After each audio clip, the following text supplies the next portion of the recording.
কোন কোন লক্ষণ দেখলে বুঝে নিতে হবে আপনার বাইকের সার্ভিস প্রয়োজন।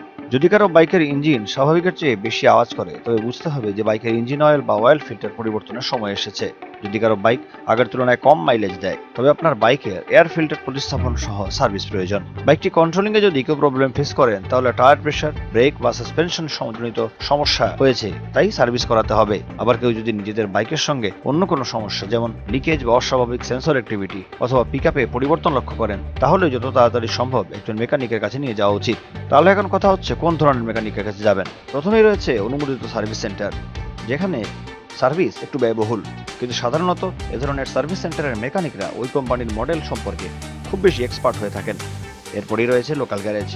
কোম্পানির সার্ভিস সেন্টার থেকে লোকাল গ্যারেজ একটু সস্তা, তাই খুব বেশি বিশ্বস্ত না হলে এগুলোতে যাওয়া উচিত নয়। আর ছোটখাটো সার্ভিসিং অবশ্যই আপনার নিজের জেনে রাখা উচিত, তাহলে ছোটখাটো সমস্যা হলে নিজেই সারিয়ে নিতে পারবেন। ভালো থাকুন সবাই, ধন্যবাদ।